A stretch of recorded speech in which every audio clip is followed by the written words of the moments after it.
یہ عشرت العباد جس کو میں عسکری حشرات العباد ٹولہ جو ہے نیا، اس سے یہ پوچھے، اس بے غیرت سے کوئی بھی اینکر پوچھے کہ 92 کے آپریشن میں تیرے بیٹے کو فوج نے زمین پر پٹکا تھا کہ نہیں پٹکا تھا؟ یس اور نو؟ یہ وہ بتائے وہ واقعہ کہ 92 کے آپریشن میں جب فوج نے اس کے گھر پہ ریڈ کی تھی تو اس کا جو بیٹا سال، سوا سال، 1.5 سال کا تھا، اس کو زمین پہ پٹکا تھا کہ نہیں پٹکا تھا اس فوج نے، جس کے سربراہ کی تصویر لگا کے بینر پہ لگا کے یہ پاکستان کے نعرے مار رہا ہے بے غیرت انسان؟ ان لوگوں کو قائد تحریک، ان تمام منکرین حلف قرآن کو، اور قرآن کی مار تو ان پر پڑے گی خوفناک انشاءاللہ، اور سب پہ پڑ رہی ہے ایک ایک کر کے۔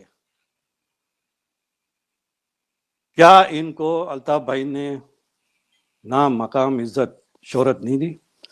کیا ان کی سیاسی پناہیں جو ہیں کیا یہ الطاف بھائی کے نام پہ نہیں تھی؟ کیا ان کی نیشنلٹیز جو ہیں کیا یہ الطاف بھائی کے نام پہ نہیں تھی؟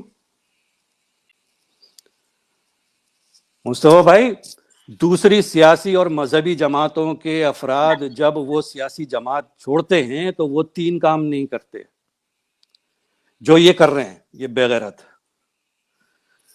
وہ اپنی سیاسی یا مذہبی جماعت چھوڑ کے اپنے سابق جو بھی ان کا رہنما ہوتا ہے یا سربراہ ہوتا ہے اس کے خلاف مغلظات نہیں بکتے، نمبر 1۔ نمبر 2، وہ دوسری سیاسی جماعت میں شمولیت اختیار کر لیتے ہیں، نمبر 2۔ نمبر 3، یا پھر وہ اپنی کوئی نئی سیاسی جماعت بنا لیتے ہیں۔ مگر یہ منکرین حلف قرآن اتنے بے غیرت ہیں کہ یہ ان کے جو الفاظ ہیں، یہ جی ایچ کیو یا اپارا کی جو زبانیں بولتے ہیں، یعنی وہ نفرت اور عداوت جو وہ رکھتے ہیں الطاف حسین بھائی کی آئیڈیالوجی سے، ان کے نظریے سے اور مہاجروں سے، یہ ان کے منہ سے وہ نکلتے ہیں، ان بے غیرتوں کے۔ کیا ان بے غیرتوں نے کبھی جو 9/0 کو مسمار کیا گیا اور نظر آتش کیا اس فوج نے، کبھی ان بے غیرتوں نے اس کی مذمت کی ہے؟